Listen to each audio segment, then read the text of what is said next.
हे दोस्तों, एक बार फिर से स्वागत है आपका सुपरविजन क्लासेस के यूट्यूब चैनल में। दोस्तों, महत्वपूर्ण प्रश्नोत्तर की इस सीरीज में हम आज आपके लिए लेकर आए हैं भारतीय अर्थव्यवस्था से रिलेटेड कुछ महत्वपूर्ण प्रश्न जो आपके आने वाले एग्ज़ाम्स की दृष्टि से बहुत महत्वपूर्ण हैं। दोस्तों, इस सीरीज में हम आपके एग्ज़ाम्स में पूछे जाने वाले क्वेश्चंस को टॉपिक वाइज कवर करते हैं, जिसमें हम कोशिश करते हैं कि आपका उस टॉपिक से रिलेटेड कोई भी क्वेश्चन एग्ज़ाम्स में मिस ना हो। तो आपसे ये रिक्वेस्ट है कि वीडियो को एक लाइक तो ज़रूर दे दें तथा वीडियो को पूरा देखें और साथ ही अपने दोस्तों के भी साथ शेयर करें।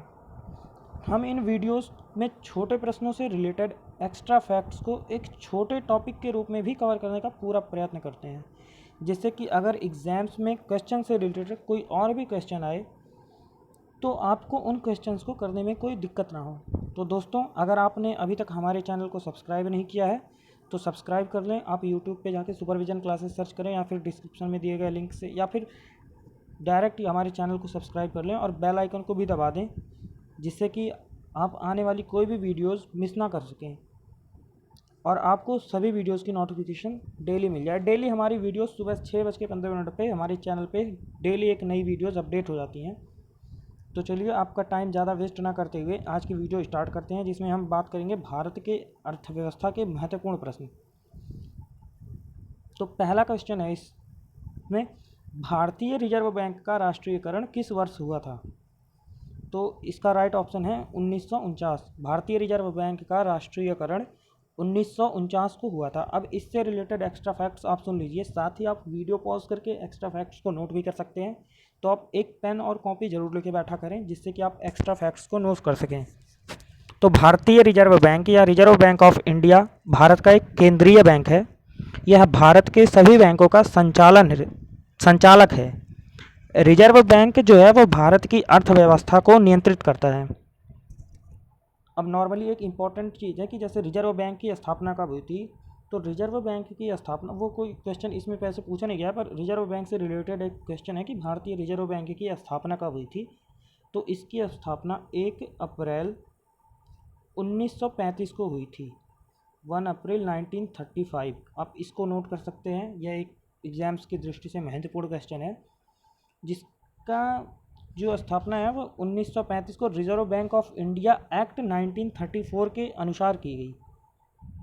तो आप इस क्वेश्चन को नोट कर सकते हैं। 1 अप्रैल 1935 को भारतीय रिजर्व बैंक की स्थापना हुई तथा भारतीय रिजर्व बैंक का राष्ट्रीयकरण कब हुआ? 1949 में। तो इस क्वेश्चन का राइट ऑप्शन है ऑप्शन बी। और भारतीय रिजर्व बैंक की स्थापना कब हुई? 1 अप्रैल 1935 को। तो 1 अप्रैल 1935 को स्थापना हुई तथा राष्ट्रीयकरण होने में इसको लग गए 1949 में इसका राष्ट्रीयकरण हुआ, यानी 35, 4, 39, 10, 49, यानी 14 साल लग गए इसका राष्ट्रीयकरण होने में।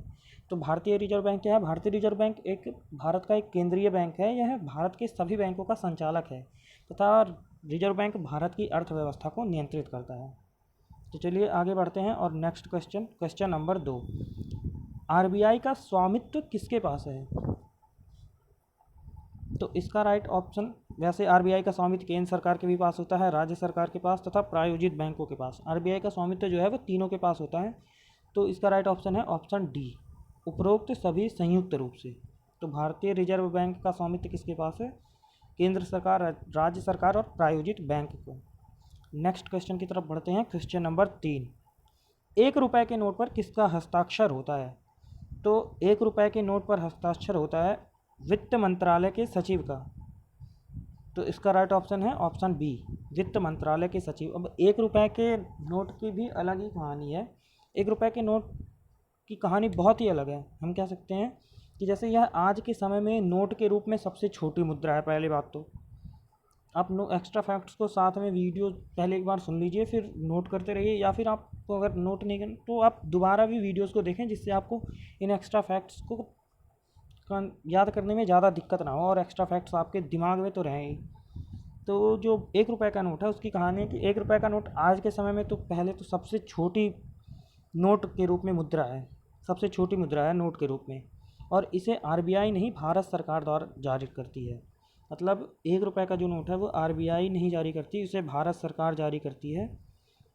इसीलिए इस पर रिजर्व बैंक के गवर्नर का नहीं बल्कि 1 रुपये के नोट पर देश के वित्त सचिव का हस्ताक्षर होता है। वित्त मंत्रालय के सचिव का हस्ताक्षर होता है 1 रुपये के नोट पे?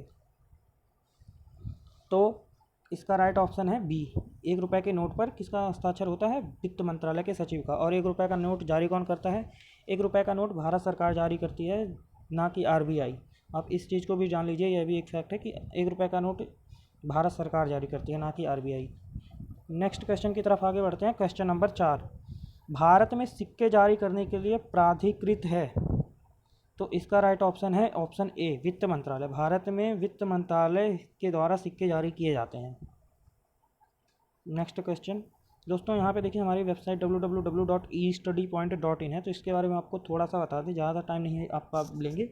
estudypoint.in एक प्रकार का पोर्टल है जहाँ पे आप किसी भी प्रकार के क्वेश्चन बैंक, सभी एग्जाम से रिलेटेड, चाहे वो गवर्नमेंट एग्जाम्स हो या स्टेट यूनिवर्सिटी एग्जाम्स या एंट्रेंस एग्जाम्स या इंजीनियरिंग के एंट्रेंस एग्जाम्स, इन सभी से रिलेटेड नोट्स आपको फ्री में प्रोवाइड कराए जाते हैं। बस आपको वहाँ पे जाके आपको www.estudypoint.in पे जाना है और वहाँ से आपको सभी प्रकार के अलग अलग मीनू टाइप के बने हैं, जिसमें आप स्टेट यूनिवर्सिटी एंट्रेंस एग्जाम या जी मेन या सभी इंजीनियरिंग एंट्रेंस एग्जाम्स के previous year question paper, notes या question bank previous year solve paper के साथ अवेलेबल हैं, जिनका आपको कोई भी चार्ज नहीं लगेगा। वो आप फ्री में डाउनलोड कर सकते हैं। तो आपको करिए कि जिस भी टॉपिक में आपको देखना हो, आपको सभी टॉपिक, ज़्यादातर टॉपिक मिल जाएंगे, सभी नहीं कहूँगा पर ज़्यादातर टॉपिक आपको मिल जाएंगे। और प्रीवियस ईयर क्वेश्चंस आपके एसएससी, सीजीएल या जितने भी गवर्नमेंट एग्जाम्स हैं, आईबीपीएस कराती है, आरबीआई कराती है, एसबीआई कराती है, सभी प्रकार के एग्जाम्स के क्वेश्चन बैंक, नोट्स और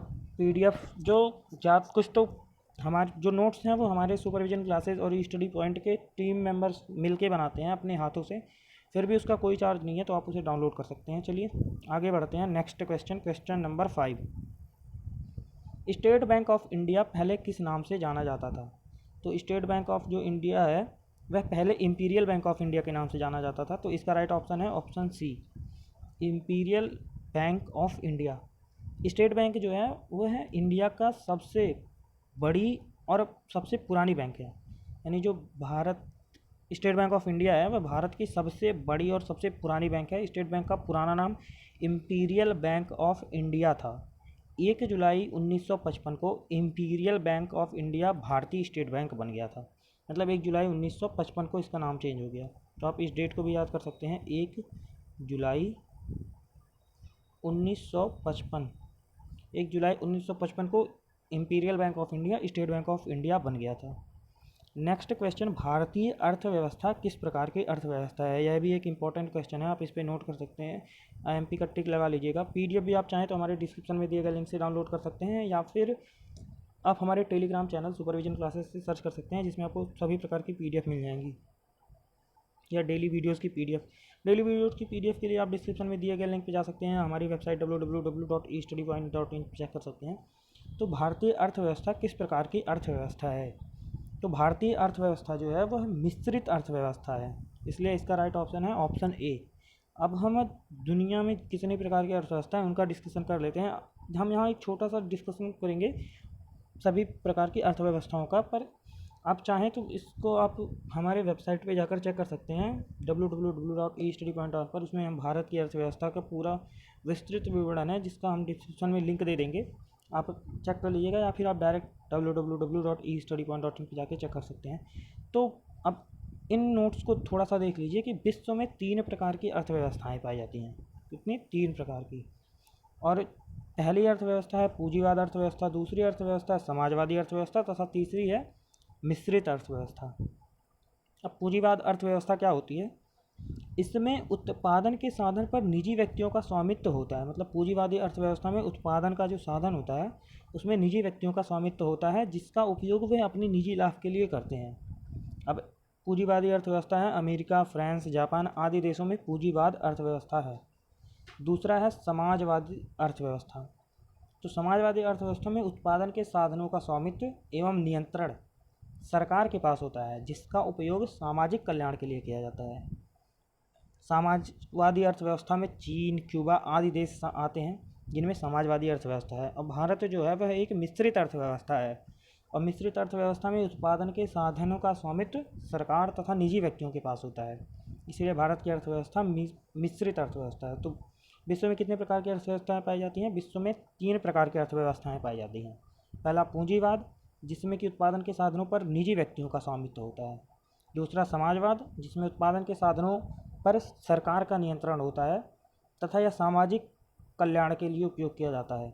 और तीसरा मिश्रित अर्थव्यवस्था, जो भारत में पाई जाती है, जिसमें उत्पादन के साधनों का स्वामित्व सरकार तथा निजी व्यक्तियों के पास होता है। हम एक बार आपको फिर से बता रहे हैं कि आप चाहें तो वीडियो पॉज करके इन नोट्स को नोट करिए, इन एक्स्ट्रा फैक्ट्स को नोट करिए, ताकि आप कभी भी इन वीडियो अपने नोट्स को पढ़ें आपके पीछे। और नोट्स बनाना बेहद ज़रूरी होता है, क्योंकि अगर आप नोट्स से पढ़ते हैं, आप नॉर्मली वीडियो देख लेंगे तो आपको क्वेश्चन तैयार हो जाएगा, पर नोट्स जब आप तैयार किए रहेंगे तो आप जब वीडियो या नोट्स अपने दोबारा देखेंगे तो ये जो एक्स्ट्रा फैक्ट्स हैं ये आपके थोड़े डाउट और क्लियर कर देंगे। तो आप कोशिश करिए नोट्स लिखते रहिए। नेक्स्ट क्वेश्चन, क्वेश्चन नंबर 7, गांधीवादी अर्थव्यवस्था किस पर बल देती है? तो जो गांधीवादी अर्थव्यवस्था है वह बल देती है समाजवादी और आर्थिक मूल्य पर। तो इसका राइट ऑप्शन है ऑप्शन बी, गांधीवादी अर्थव्यवस्था समाजवादी एवं आर्थिक मूल्य पर ज़्यादा बल देती है। अब इससे रिलेटेड एक्स्ट्रा फैक्ट्स है। आचार्य श्रीमान नारायण ने 1944 में गांधी जी के सिद्धांतों पर आधारित एक योजना प्रस्तुत की और 1948 में उसकी पुष्टि की। श्रीमान नारायण ने 1944 में एक योजना प्रस्तुत की जो गांधी जी को सिद्धांतों पर आधारित थी तथा 1948 में उसकी पुष्टि की। इसे ही गांधीवादी विकास मॉडल कहा गया, यह गांधीवादी अर्थव्यवस्था जिसे कहते हैं। यह अर्थव्यवस्था समाजवाद और आर्थिक मूल्यों पर बल देती है। इस योजना के 2 मुख्य लक्ष्य थे। पहला, लघु और कुटीर उद्योगों का वर्चस्व हो, दूसरा अधिकतम तथा न्यूनतम संपत्ति रखने की सीमा हो। तो गांधीवादी जो अर्थव्यवस्था थी वह सामाजिक और आर्थिक मूल्यों पर बल देती थी। तो इसका राइट ऑप्शन है बी। नेक्स्ट क्वेश्चन दोस्तों, अगर आपको वीडियोस अच्छे लगें तो वीडियो को आखिरी में लाइक ज़रूर करें, जिससे कि थोड़ा हमें भी प्रोत्साहन मिलेगा और हमारा भी थोड़ा मोटिवेशन होगा कि हाँ, हमारे वीडियोस हमारे स्टूडेंट्स के द्वारा देखी जा रही हैं और उन्हें पसंद आ रही हैं। और अपना फीडबैक भी आप हमें कमेंट बॉक्स में दे सकते हैं, जिससे कि हम अपने वीडियोस में हो रही गलतियों को सुधार सकें। नेक्स्ट क्वेश्चन, क्वेश्चन नंबर 8, मौद्रिक और उधार नीति किसके द्वारा घोषित की जाती है? तो मौद्रिक और उधार नीति जो है वह घोषित की जाती है भारतीय रिजर्व बैंक के द्वारा। मौद्रिक और उधार नीति भारतीय रिजर्व बैंक के द्वारा घोषित की जाती है। अभी इसी मामले में अगला क्वेश्चन भी हमारा है कि भारत में मौद्रिक नीति कौन बनाता है? इसका भी राइट ऑप्शन भारतीय रिजर्व बैंक है। तो अब इनसे रिलेटेड दोनों क्वेश्चन सेम ही थे, बस अलग अलग तरीके से पूछे गए थे। भारत की मौद्रिक नीति का क्रियान्वयन भारतीय रिजर्व बैंक द्वारा किया जाता है। तो भारत की मौद्रिक नीति कौन बनाता है? भारतीय रिजर्व बैंक। तो अब इससे रिलेटेड फैक्ट्स सुन लीजिए कि भारत की जो मौद्रिक नीति का क्रियान्वयन है वह भारतीय रिजर्व बैंक द्वारा किया जाता है। मौद्रिक नीति एक ऐसी नीति है जिसके माध्यम से किसी देश का मौद्रिक प्राधिकरण उस देश की अर्थव्यवस्था के अंदर ब्याज की दरों को नियंत्रण के माध्यम से मुद्रा की पूर्ति को नियंत्रित करता है तथा ऐसा करने से क्या होगा? ऐसा करने से वस्तुओं के दामों में जो बढ़ोतरी होती है उनसे बचा जा सकता है और अर्थव्यवस्था को विकास की तरफ अग्रसर किया जा सकता है। तो भारत में मौद्रिक नीति कौन बनाता है? वह बनाता है भारतीय रिजर्व बैंक। तो इसका राइट ऑप्शन है option B. Next question, question number 10, SEBI की स्थापना कब हुई? तो सेबी की स्थापना हुई थी 1988 को। सेबी क्या है? सेबी भारतीय प्रतिभूति और विनिमय बोर्ड है, जिसे शॉर्ट में सेबी कहते हैं। यह भारत में प्रतिभूति और वित्त का नियामक बोर्ड है। इसकी स्थापना 12 अप्रैल 1988 को हुई थी। तो अगर मान लीजिए सारे ऑप्शन ऐसे ही दे दें तो आप 12 अप्रैल 1988 को सेबी की स्थापना हुई थी। सेबी का मुख्यालय मुंबई में बांद्रा कुर्ला परिसर के व्यावसायिक जिले में है। और सेबी का प्रमुख उद्देश्य क्या है? सेबी का प्रमुख उद्देश्य भारतीय स्टॉक निवेशकों के हितों का उत्तम संरक्षण करना है। भारतीय स्टॉक के जो निवेशक हैं उनको हितों का उत्तम संरक्षण प्रदान करना है तथा प्रतिभूति बाजार के विकास तथा नियमन को प्रवर्तित करना है। तो सेबी की स्थापना कब हुई थी? सेबी की स्थापना हुई थी 12 अप्रैल 1988 को। नेक्स्ट क्वेश्चन, क्वेश्चन नंबर 11, बैंकों के चेकों के संसाधन के लिए क्या प्रयोग किया जाता है? तो बैंकों के चेकों के संसाधन के लिए MICR का प्रयोग किया जाता है, या इसे माइकर कहते हैं, कुछ भी कहें, MICR माइकर। इसका फुल फॉर्म होता है magnetic ink character recognition. Magnetic ink character recognition होता है इसका फुल फॉर्म। यह एक ऐसी विधि है जिससे किसी प्रपत्र जैसे चेक, यहाँ पे लिखा है बैंकों का चेक, तो इससे बैंकों के चेक पर अंकित तथ्य को एक विशेष मैग्नेटिक स्याही के द्वारा पहचाना जाता है। जैसे जो चेकों पे तथ्य लिखे होते हैं उनको एक विशेष स्याही के द्वारा पहचाना जाता है। जैसा कि आपको MICR के फुल फॉर्म से यह magnetic ink character recognition. Character recognition means कि जो उस पर तथ्य लिखे हैं या अंक, कोई भी कैरेक्टर लिखा है उसे एक इंक के द्वारा पहचाना जाता है। मैग्नेटिक इंक जो होती है उसे एक इंक के द्वारा पहचाना जाता है।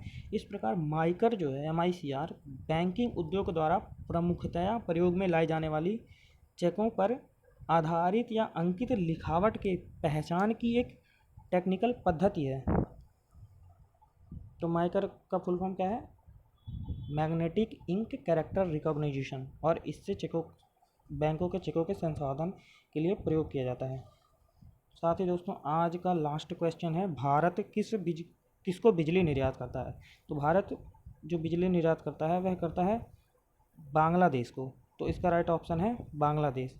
भारत बांग्लादेश को बिजली निर्यात करता है। और दोस्तों इससे रिलेटेड जो एक्स्ट्रा फैक्ट्स हैं कि भारत बांग्लादेश को बिजली का निर्यात करता है, कब करता है, कब से कर रहा है, मतलब अक्टूबर 2013 में, उसी अक्टूबर 2013 में पश्चिम बंगाल के निकट भेरामपुरा है, जहां से Bangladesh India power transmission centre के उद्घाटन के साथ भारत का बांग्लादेश को बिजली का व्यावसायिक निर्यात शुरू हुआ था। अब भारत का ये जो कॉन्ट्रैक्ट है वो 35 वर्षों के लिए है कि भारत 35 वर्षों तक प्रतिदिन 500 मेगावाट बिजली का निर्यात करेगा बांग्लादेश को। तो दोस्तों आज की वीडियो में हम 12 क्वेश्चन ही डिस्कस करेंगे, साथ ही आप धीरे धीरे देख लीजिए, हमारी वेबसाइट विजिट कर सकते हैं। तो दोस्तों अगर आज की वीडियो में हमने क्या बात किया, हमने भारतीय अर्थव्यवस्था से रिलेटेड कुछ महत्वपूर्ण प्रश्नों को डिस्कस किया था, उनसे रिलेटेड एक्स्ट्रा फैक्ट्स को भी हमने छोटे छोटे टॉपिक में कवर किया। हालांकि इन टॉपिकों का एक पूरा वीडियोज़ या फिर एक पूरी PDF तैयार की जा सकती है, पर हमने उनको छोटे में आपको एक ओवरव्यू दे दिया जिससे कि आप उन टॉपिकों के बारे में कम से कम थोड़ा सा तो जान लें। तो हमने ज़्यादातर प्रयास किया कि आज क्वेश्चन से रिलेटेड जितने भी टॉपिक हैं उनको छोटे में ही कवर किया जा सके, और इसका हमने पूरा प्रयास किया। तो अगर आपको यह वीडियो अच्छी लगी हो तो इसे एक लाइक तो ज़रूर दे दें और इस वीडियो को शेयर करें ताकि आपके दोस्त भी इस वीडियोज़ को देख सकें। साथ ही अगर आपको वीडियो से रिलेटेड कोई भी डाउट हो या आप अपना कोई फीडबैक देना चाहते हैं तो आप हमें कमेंट बॉक्स में बता सकते हैं, और चैनल को सब्सक्राइब ज़रूर करें और इस वीडियो को लाइक करें ताकि हमें थोड़े से तो मोटिवेशन मिले कि हाँ हमारे जो स्टूडेंट है वो हमारी वीडियोस देख रहे हैं। और अगर आप चाहें तो आप हमारे फेसबुक, इंस्टाग्राम, ट्विटर, हर जगह आप हमें फॉलो कर सकते हैं। इंस्टाग्राम पे तो हम डेली एक क्वेश्चन पूछते हैं, साथ ही हमारा जो ग्रुप है वो 10K यूजर्स का इस समय ग्रुप है फेसबुक पे, GK एंड करंट अफेयर्स पे, जहाँ हम डेली GK और करंट अफेयर्स के नोट डालते हैं। आप हमें टेलीग्राम पे भी फॉलो कर सकते हैं, और टेलीग्राम पे जाके आपको सर्च करना है सुपरविजन क्लासेस, जहाँ पे आप हमें फॉलो कर सकते हैं। साथ ही अपना फीडबैक भी हमें दे सकते हैं, आप हमें डायरेक्ट मैसेज करके दे सकते हैं फेसबुक, सोशल मीडिया, किसी भी प्लेटफॉर्म पे सोशल मीडिया के, फेसबुक, इंस्टा। नहीं तो आप चाहें तो आप हमें कमेंट बॉक्स में लिख के बताएं जो भी वीडियोस में कमियां हैं या जो भी आपको चीज़ें अच्छी लगी हैं वो वीडियोस में कमेंट करके ज़रूर बताएं। हमें आपका फीडबैक का इंतज़ार रहेगा दोस्तों। तो चलिए आगे फिर कोई सी नई वीडियोज़ के साथ हम आएंगे, तब तक के लिए धन्यवाद।